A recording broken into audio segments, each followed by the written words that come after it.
Want ek word meer en meer en meer soos Jesus. Ek kom nader, nader aan sy troon. My hele lewe gee ek aan Jesus. In my hart dra hy alleen die kroon. Goeiedag geliefdes. Die volgende teksgedeelte het ek al 'n hele paar keer seker met julle gedeel. Ek deel dit met baie mense. Dis Efesiërs 1 vers 15 tot 23, want dit is Paulus se gebed vir 'n gemeente. En ek wil graag daardie gebed weer met elke gelowige deel vandag. Daarom, vandat ek gehoor het van julle geloof in die Here Jesus en van julle liefde en van al die gelowiges, hou ek ook nie op om God vir julle te dank nie. Wanneer ek in my gebede aan julle dink, bid ek dat die God van ons Here Jesus Christus, die Vader aan wie die heerlikheid behoort, deur sy Gees aan julle wysheid gee, om hom so aan julle te openbaar dat julle hom werklik kan ken. Ek bid dat hy julle geestesoë so verhelder, dat julle kan sien watter hoop sy roeping inhou, en watter rykdom daar is in die heerlike erfenis wat hy vir die gelowiges bestem het, en hoe geweldig groot sy krag is wat hy uitoefen in ons wat glo. Dit is dieselfde kragtige werking van sy mag wat hy uitgeoefen het, toe hy Christus uit die dood opgewek, en hom in die hemel aan sy regterhand laat sit het.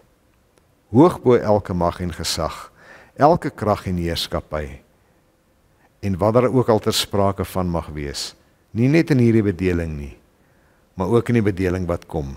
Ja, aan hom het God alles onderwerp, hom bo alles verhef, en hom aangestel as hoof van die kerk. Die kerk is sy liggaam, die volheid van hom wat alles in almal vervul. Ons praat oor meer. Daar is altyd in geloof meer. Nou is daar so 'n ou sê dingetjie, en dit is so waar, wat sê dat jy kan nie oor en oor en oor dieselfde ding doen, maar 'n verskillende uitkoms verwag nie. En dis waar vir enige maatskappy. Dis waar vir enige besigheidsman. Dis waar vir enige gemeente. Dis waar vir enige iemand wat met 'n persoonlike begroting sit. Dis waar vir enige iemand wat kinders in die huis is en hulle groot. Jy kan nie heeltyd, as dieselfde probleem opkom, om met presies dieselfde oplossings, dieselfde ding te doen en dink dit gaan anders uitwerk nie. En daarom kom Paulus en hy bid vir hierdie gemeente, en hy bid dat hulle geestesoë so sal oopgaan dat hulle meer sal sien. Want jy sien, kerkwees is maar kerkwees, gemeentewees is maar gemeentewees. En in hulle dae, erger as in ons dag, sien hulle maar 'n klomp dinge wat nie lekker is nie. Hulle sien hoe die kerk vervolg word. Hulle voel dit aan hulle lywe. Hulle sien hoe die kerk verarm. Hulle sien hoe die kerk nie gewild is nie. En hulle ervaar 'n baie moeiliker wêreld as wat ek en jy as kerk van die Here vandag ervaar. En daarom kom bid hy vir hulle en hy sê, ek bid dat julle geestesoë so verhelder sal word, sodat julle kan sien watter groot krag hy uitoefen in ons wat glo. Ons is nie net gelowiges nie. Wanneer jy 'n gelowige is, dan sê Paulus hier vir ons, dan is daar 'n krag. En dis nie sommer enige krag nie. Wanneer die gelowige krag is daar die krag van die Heilige Gees wat in jou uitgeoefen word. En hoor mooi, dis dieselfde kragtige werking wat hy uitgeoefen het toe hy Christus uit die dood uit laat opstaan het. Hy sê, ons behoort soveel meer te wees as wat ons bid of dink. God kan soveel meer doen met jou en my, as wat ons bid of dink. Kan jy dit vir jouself indink, of het jy vasgehaak by dieselfde ou resepie in elke situasietjie waarin jy leef? Of het nou by die werk is, in jou gesin is, of in jou gemeente is. As dit gebeur, dan doen ons dit so. God kan soveel meer doen as wat ons bid of dink.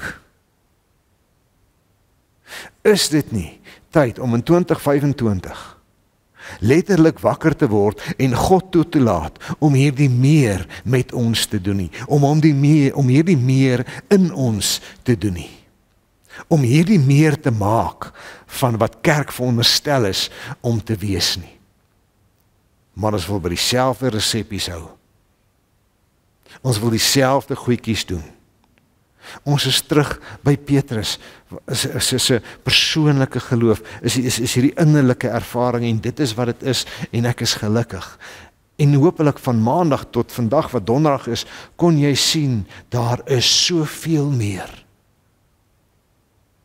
Ek bid dat my en jou geestesoë so oop sal wees, dat ons die kragtige gelowiges sal word, die kragtige kerk van die Here Jesus Christus, met 'n getuienis van redding en van hoop en van vergifnis en van geregtigheid en van bekering.